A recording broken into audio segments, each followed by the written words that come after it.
So my dear, what we are going to deal is something called as a cytokinin right now.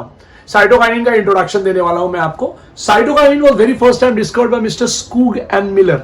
यहां पर आपके लिए लिखा है स्कूग एंड हिज कोवर्कर. इस कोवर्कर में जो थे वो थे समथिंग कॉल्ड एज मिलर. तो इन दोनों लोगों ने क्या किया basically, what they did was a very great thing. They took a tobacco का stem and from this tobacco का stem they took this part, ये वाला पार्ट लिया और इस पार्ट को इन्होंने I mean basically it is internodal structure. तो ये जो इंटरनोडल स्ट्रक्चर का थोड़ा पार्ट किया, कट किया इन्होंने और इस पार्ट का नाम रखा समथिंग कॉल्ड एज एक्सप्लांट. अब इस इंटरनोडल पार्ट को what they did was they took in something called as a test tube, जिसके अंदर यहाँ पे there was nutrient medium present था. And what they did was they kept it here like this. Now try to imagine. This is the internodal part, and internodal parts are basically they are permanent cells. They don't have an ability to divide and redivide. लेकिन जब इन्होंने यहाँ पे nutrient medium के ऊपर इस छोटे से पार्ट को रखा तो it got converted into callus like this. So basically ये जो पार्ट आपने फूला हुआ पार्ट ऐसा देखा ना, ये क्या ये पार्ट है, what is this part. So it is something called as callus. An undifferentiated mass of loosely arranged parenchymatous cell which had got the ability to divide and redivide, ये वो स्ट्रक्चर है मेरे बच्चों कैलस का. अब मैं आपको बता दूं कैलस का डेफिनेशन आपको मिलेगा, an undifferentiated part of a loosely arranged parenchyma cell. लेकिन न्यूट्रिएंट मीडियम मिलने की वजह से ये सेल डिवाइड होते हैं और इसके अंदर पहले से ही जब ये कैलस तैयार हो रहा था ना, उसके अंदर पहले से ही स्कूग और मिलर ने ऑक्सिन डाल के रखा था. But what they added was one more thing my dears. जब उनने ऑक्सिन डाल के रखा था, माने in addition to auxin in a nutrient medium they had also supplemented one of the following. पहला उन्होंने जो है मेरे बच्चों एक्सट्रैक्ट्स ऑफ वस्कुलर टिश्यू डाला. Can you imagine, vascular tissue के एक्सट्रैक्ट्स को डाला. माने जाइलम और फ्लोएम दोनों को क्रश किया और क्रश करके उसका जो जूस निकला, that juice was being added in this something called as a nutrient medium. Try to understand. Auxin पहले से ही है, हम कुछ और भी यहां पे डाल रहे हैं. फिर हमने दूसरी चीज, या तो हम ये डालेंगे या तो वी हैड पुट यीस्ट. मेरे बच्चों यीस्ट एक्सट्रैक्ट कहते हैं, या तो होगा कोकोनट मिल्क फैक्टर, या तो हम डालेंगे डीएनए. बहुत इंपॉर्टेंट पॉइंट है. पहला नाम एक्सट्रैक्ट ऑफ वस्कुलर टिश्यू, दूसरा पॉइंट या तो यीस्ट एक्सट्रैक्ट डाल दो, तीसरा पॉइंट या तो कोकोनट मिल्क डाल दो, चौथा पॉइंट या तो डीएनए डाल दो. ये चारों को डालने के बाद what they saw was very important thing. They had got a formation of a shoot even. Auxin की वजह से there was a formation of a root towards the lower side that is also termed as rhizogenesis. And cytokinin की वजह से there was a formation of something called as caulogenesis. Now caulogenesis बोलूंगा तो वहां पे आंसर आएगा shoot मेरे बच्चों. So the shoot was being formed because of something called as क्या मेरे बच्चों, the shoot was formed because of auxin, cytokinin. कौन सा आंसर दूं, तो आंसर आएगा साइटोकाइनिन माय डियर, क्योंकि उन्होंने साइटोकाइनिन डाला था. लेकिन आप बोलोगे सर साइटोकाइनिन आप कैसे बोल सकते हो, यहां पे एक्सट्रैक्ट ऑफ वस्कुलर टिश्यू डाला गया था, या तो उन्होंने यीस्ट डाल दिया था, या तो उन्होंने कोकोनट मिल्क डाल दिया था, या तो उन्होंने डीएनए डाल दिया था. तो साइटोकाइनिन कहां डाला बच्चों. स्कूग एंड मिलर का यही तो डिस्कवरी था कि जब ये later they identified this thing and they crystallise this thing, इसके अंदर से क्रिस्टलाइन मटेरियल को निकाला उन्होंने और निकाल के देखा तो उनको पता चला कि एक सब्सटेंस बाहर आया.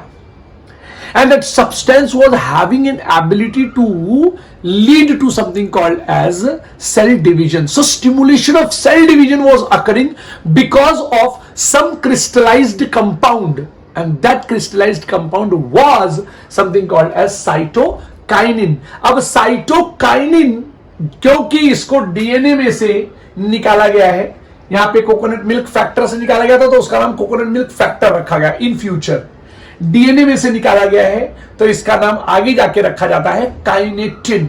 ये क्यों रखा जाता है ये तो फिलहाल मैंने इंट्रोडक्शन बताया माय डियर. इंट्रोडक्शन देख रहे हैं आप, यहां पर आप इतना याद रखिए कि स्कूग और मिलर ने डिस्कवर किया काइनेटिन. अब काइनेटिन का नाम काइनेटिन क्यों पड़ा, साइटोकाइनिन क्यों नहीं पड़ा, right. Cytokinin and kinetin is one and the same thing, लेकिन क्योंकि उसको किसी एनिमल से निकाला गया था तो इसलिए उसका नाम रखा गया काइनेटिन मेरे बच्चों. प्लीज याद रखना. कोकोनट मिल्क से निकाला गया था तो कोकोनट मिल्क फैक्टर नाम रखा गया. इसको मेज से भी निकाला गया है माय डियर, और वहां पर इसका नाम रखा गया है जियाटिन।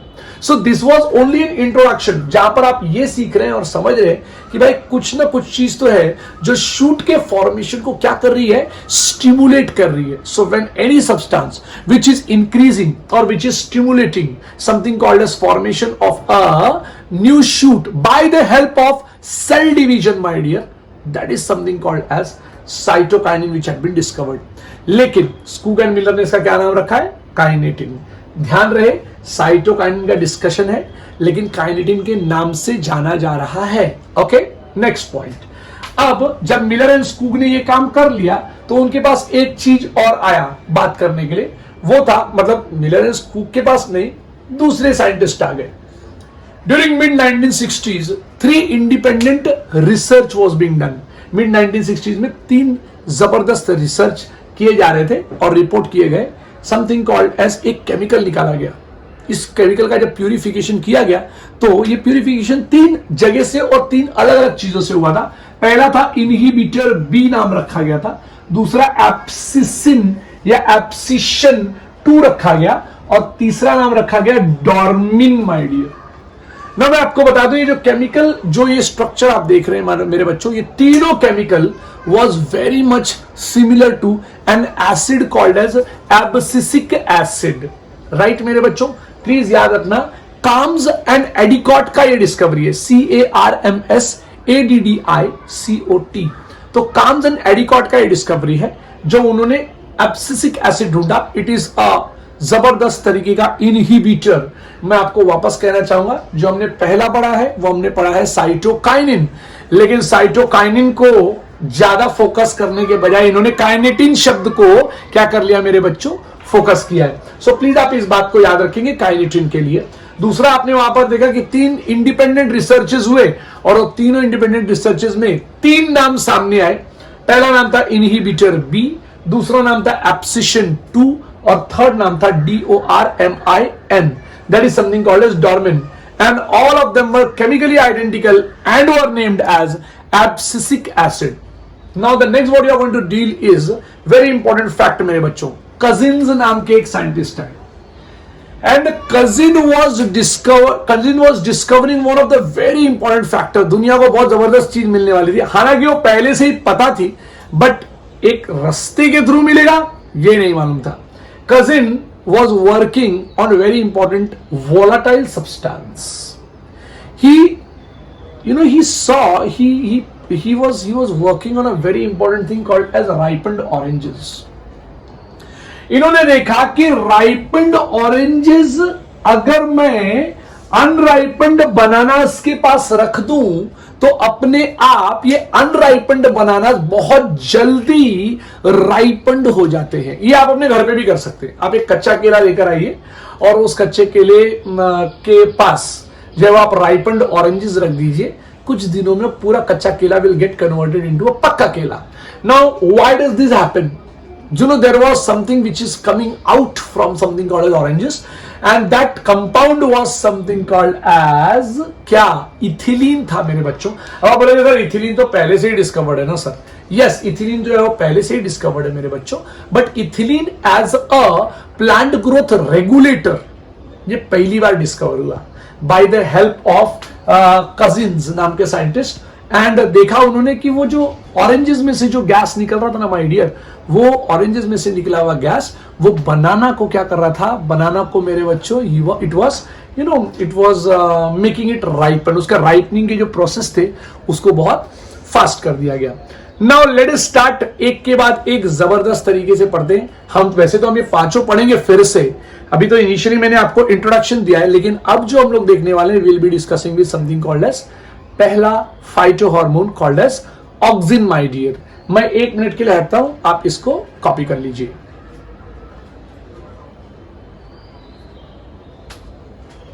ओके बच्चों, तो अब जो यहां पे आप देखने वाले हैं we are going to study something called as what auxin. सबसे पहली बात, अगर ऑक्सिन ये शब्द का मतलब मैं ढूंढने के लिए निकलूं तो auxin means what? Auxin means something called as to grow. ये शब्द आप प्लीज याद रखिए, ऑक्सिन का मतलब होता है टू ग्रो। अभी आपके टेक्स्ट बुक में एक बहुत इंपॉर्टेंट फैक्ट का डिस्कशन नहीं हुआ है, तो मैं पहले वो डिस्कशन कर लूंगा and then I will be starting with auxin. Now how auxin was isolated, ये एक बहुत इंपॉर्टेंट फैक्ट है और ये जानना भी बहुत ज्यादा जरूरी है कि ऑक्सिन को पहली बार कैसे निकाला गया था. So isolation of certain chemicals ना मेरे बच्चों is termed as what, it is termed as bioassay. इसको बायोअस्से बोलते हैं मेरे बच्चे, ये जो पैटर्न मैं आपको बता रहा हूं.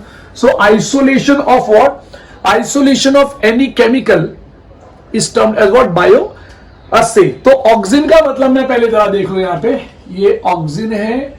ऑक्सिन का ग्रीक वर्ड में उसको बोलते हैं ऑक्साइन, AUXEIN, और ऑक्साइन का मतलब होता है to grow. It was very first time called as mister FW Went who was working. अब FW वेंट ने क्या किया, FW वेंट ने एक ओट, सर अब ओट क्या होता है, सर FW वेंट ने ओट माने अवेना सटाइवा, अवेना सटाइवा नामक एक प्लांट लिया और इस प्लांट के कोलियोप्टाइल को ले लिया ऐसा. प्लीज ध्यान से सुनिएगा, बहुत इंपॉर्टेंट है. और इसके ऊपर ये टिप को कट कर दिया और जब टिप को कट किया तो ये इतना पार्ट कट कर दिया इन्होंने.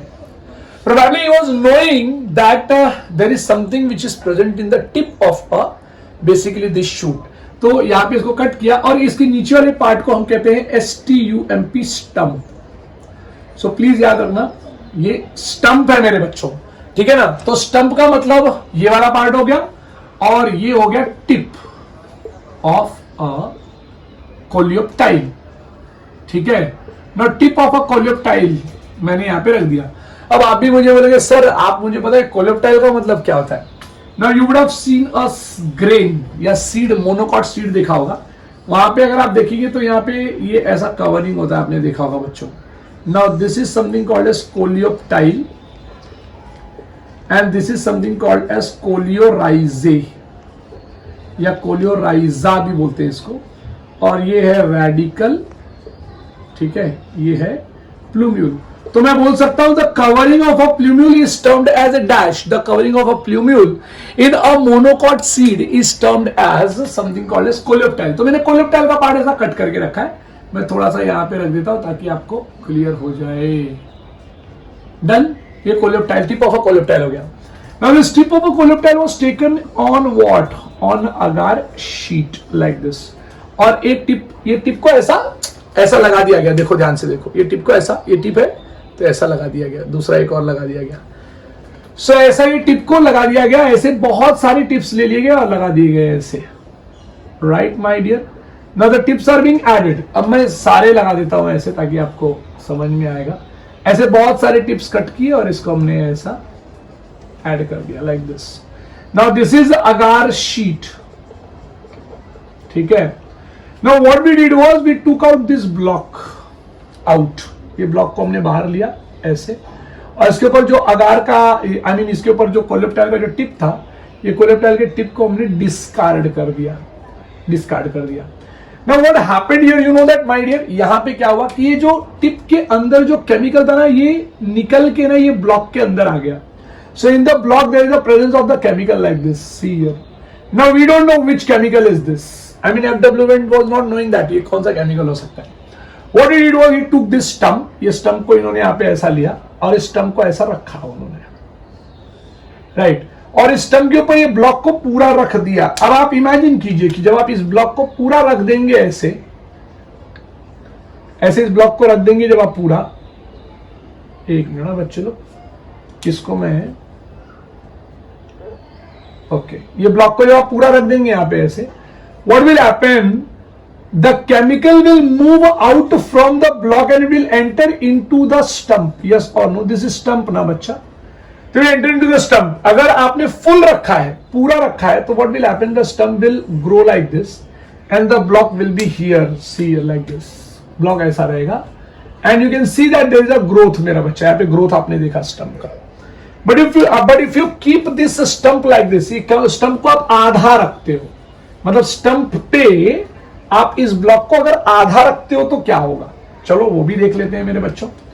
अब ये स्टंप है यहां पर, राइट, एंड दिस इज ये stump which is being kept. और इसके ऊपर आपने क्या रख दिया, इसके ऊपर आपने रख दिया something called as the block. लेकिन ब्लॉक आपने कैसा रखा मेरा बच्चा मालूम है क्या? ये ब्लॉक आपने ना हाफ रखा my dear, that is very much important. आपने इस ब्लॉक को कैसा रख दिया मेरे बच्चे?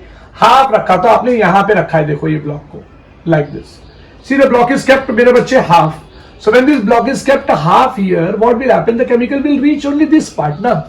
So when it will reach to this part, what happened? You know, ऐसे मौके पे this stump it moved at this side like this, ऐसा।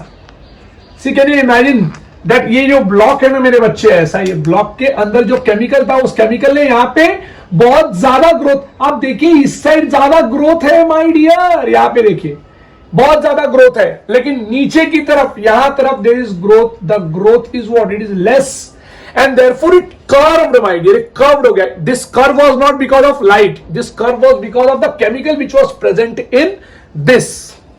सो ये केमिकल को आइसोलेट किया गया और यहां पे इस केमिकल का नाम रखा गया ऑक्सिन, राइट। एंड ये पूरे टेस्ट का नाम रखा गया Avena curvature test. Now what happened in this test? I'll be explaining you one more time. जरा ध्यान से देखना। पहला पॉइंट यहां पर क्या हुआ? We took something called as a coleoptile of a something called as oat, Avena sativa. The coleoptile was taken and the tip part was being cut. That part is termed as a tip of the coleoptile or tip of the Avena coleoptile. The lower part is termed as stem. Then it was kept on the agar sheet. What happened? The chemical which was present in the something called as tip of a coleoptile, the chemical it released and moved out in something called as that agar block. Then that agar block was being taken out. मतलब sheet में से तोड़ लिया गया तो उसको agar block कहते हैं। This agar block was initially kept entirely like this. The growth was entirely straight and longitudinal. But after that the growth, मतलब second जब experiment में हमने देखा तो we kept it in a half manner. यहाँ पे half form में ही रखा हम लोगों ने, यहाँ पे इतना ही रखा ऐसे। तो यही ग्रोथ यहां पर आपको दिख रहा है क्योंकि ये केमिकल यहीं पर आया इस तरीके से। यहां पर बहुत कम गया बट यहां पे ज्यादा आया केमिकल, जिसकी वजह से वो ग्रोथ अकर हुआ है। And the curve was being formed. This curve वाले केस की वजह से इसका नाम रखा गया Avena curvature test. The Greek word auxein करके नाम आएगा यहां पर ये, and it is termed as what, to grow मेरे बच्चों। Okay, now auxin was first isolated from where? From human urine my dear, please याद रखना, it was very first time isolated from human urine। दूसरा point, auxin के अलग अलग नाम भी हैं। अब इंडोल 3 एसिडिक एसिड, प्लीज याद रखना है क्या नाम बोला मैंने, उसको नाम रखा गया। And other natural and synthetic compounds have certain growth regulating properties. Indole 3 acidic acid को IAA भी कहा जाता है, जो मैं नीचे डिस्कशन में लाऊंगा आपके। Now this auxin is produced by what? By growing apices of the stem and the root. Means you are going to get this thing at the tip of a shoot and tip of a root मेरे बच्चों, please ये बात को याद रखिएगा, बहुत important है। So they will be growing where? They will be growing at the tip of a shoot and a root, point number 1। And then from there they will be reaching to each and every part of a plant, basically the target place from where they they have to show the action। तो उस जगह पे वो पहुंचते हैं यहाँ पे और वो अपना एक्शन दिखाते हैं। Now indole 3 acidic acid and indole 3 butyric acid, शब्द याद रहे, indole 3 acidic acid and indole 3 butyric acids are the two compounds which are being isolated from something called as plant, and therefore they are termed as what? They are termed as a natural auxin my dear। Now there is something called as synthetic auxin is also present, which is basically a man-made। पहला होगा naphthalene acidic acid, दूसरा होगा 2,4 डाइक्लोरोफिनॉक्सीएसिटिक acid, और तीसरा होगा 2,4,5 ट्राइक्लोरोफिनॉक्सीएसिटिक acid. तो please आप इस बात को याद रखिएगा, अगर आपको चाहिए तो मैं यहाँ पे इसका नाम भी लिख देता हूं मेरे बच्चों। And this auxin had been used extensively in agricultural and horticultural practices. So please इस बात को याद रखेंगे। सो ऑक्सिन कहां यूज हुआ है, आई होप कि आप इस बात को अच्छी तरीके से समझ पाएंगे। इंडोल 3 एसिटिक एसिड बोलूं तो याद रखना, it is something called as IAA। Indole 3 butyric acid बोलूं तो it is termed as IBA। So indole 3 butyric acid and indole 3 acetic acid, ठीक है। Now NaA is what? It is naphthalene acetic acid. NaA is naphthalene acetic acid, ठीक है। Naphthalene acetic acid शब्द याद रखना। और 2,4-D का full form होगा 2,4-डाइक्लोरोफिनॉक्सी एसिटिक एसिड। और तीसरा आएगा 2,4-5-ट्राइक्लोरोफिनॉक्सी, राइट, फिनॉक्सी एसिटिक एसिड। तो प्लीज आप इस बात को याद रखेंगे। ये जो मैंने ये स्टार कर दिया, इसको भी स्टार कर दिया और इसको भी स्टार कर दिया। These are the 3 compound which are basically synthetic oxygen, I can say. तो ये पॉइंट आपको याद रखना है मेरे बच्चों। नॉट ओनली दैट, मैं आपको बता दूं, oxygen initiates a very important fact. It initiates the rooting in stem cutting. माने आप किसी भी स्टेम को जो है वो कट कर दो। आपने यहां से कट कर दिया, मान लो किसी स्टेम को, तो जैसे आप इसको कट करेंगे, ये स्टेम जो कट हुआ है यहां से, और अगर इसके पास यहाँ पे there will be a buds present मेरे बच्चों, बड्स रहेगा, एंड नीचे की तरफ they will form something called as adventitious root. So it's very much important. So it initiates a rooting in a stem cutting, point number 1। दूसरा, it is widely used for plant propagation. अब basically it is seen in rose plants या China rose plants में आप देख सकते हैं इस तरीके का pattern they show. Not only that, oxin promotes flowering in certain plants like pineapple.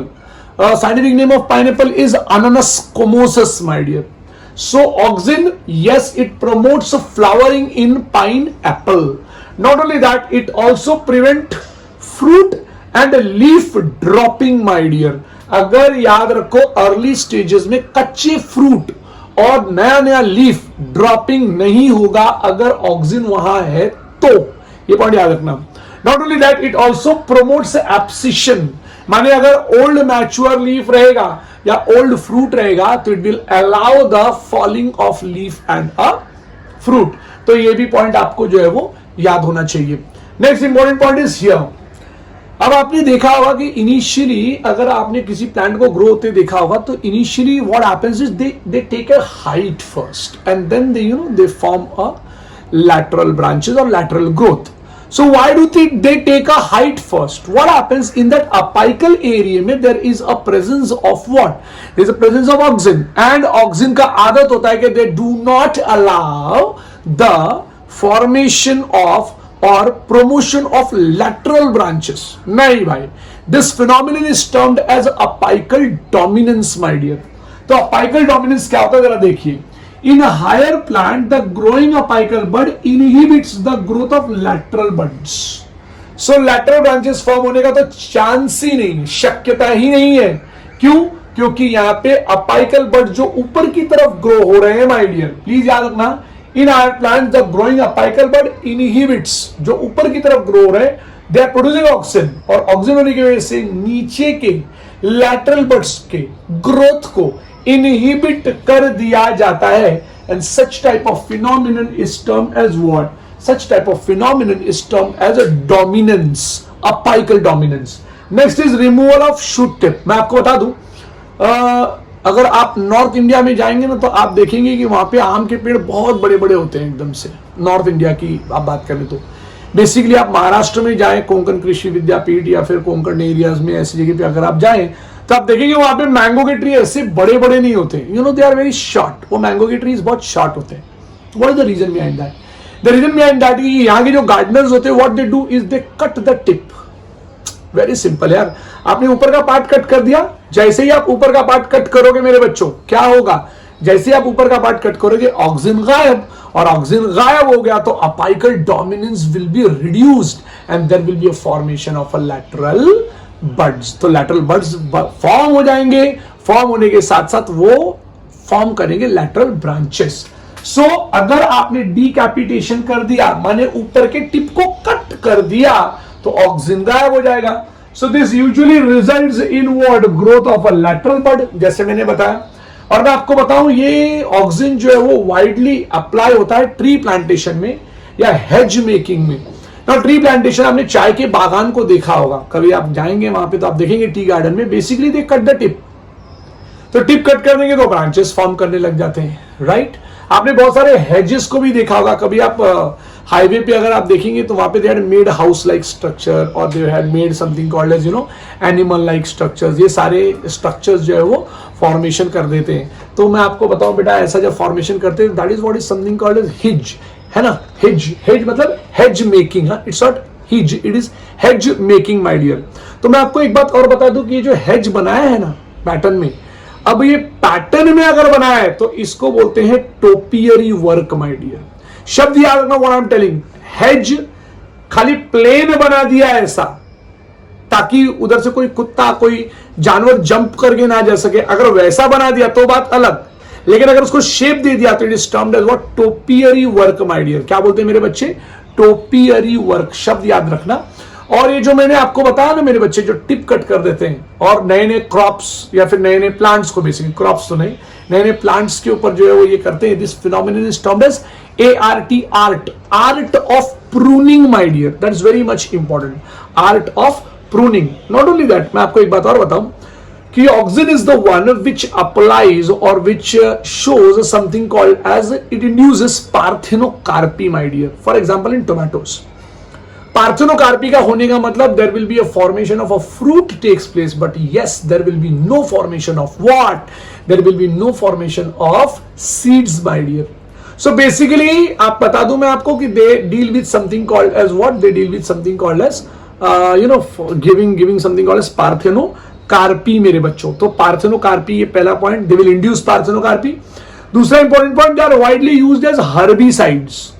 अब इसका एग्जांपल है 2,4-D मेरे बच्चों, 2,4-D 2,4-डाइक्लोरोफिनॉक्सी एसिटिक एसिड। मैं आपको इसके बारे में बताना चाहूंगा, ये मैंने लिखा है यहाँ पे। तो 2,4-डाइक्लोरोफिनॉक्सी एसिटिक एसिड क्या करता है अभी आपको बताता हूं। मान लीजिए कि आपके पास जो है वो आपने राइस का फील्ड लगाया है, राइस के फील्ड में आपने बहुत सारा राइस उगा दिया है मेरे बच्चों। जब आप बहुत सारा राइस उगा देते हैं तो क्या होता है मालूम है, उसके अंदर कुछ अनवांटेड प्लांट आ जाते हैं मेरे बच्चे। तो ये जो अनवांटेड प्लांट्स आते हैं ना मेरे बच्चे, इन अनवांटेड प्लांट्स को हम कहते हैं वीड, ठीक है।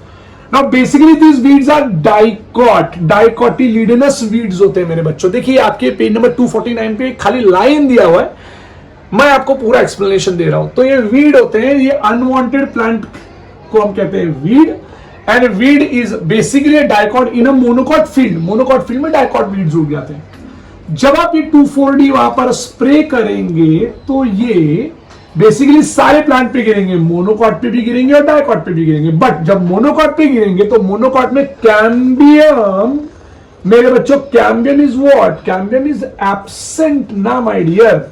सो अगर कैम्बियम एब्सेंट है, प्लीज याद रखना, स्प्रे मार दिया कैम्बियम एब्सेंट है तो इसको कोई फर्क नहीं पड़ेगा। लेकिन डाइकॉट के ऊपर जब वो स्प्रे गिरता है तो dicot contains cambium, and cambium में सेल डिवीजन बहुत तेजी से होने लग जाता है मेरे बच्चे, बहुत ज्यादा तेजी से। जब सेल डिवीजन बहुत ज्यादा तेजी से होना चालू हो जाएगा, लार्ज अमाउंट ऑफ जब cell division takes place, the plant will get dash, plant will get exhausted.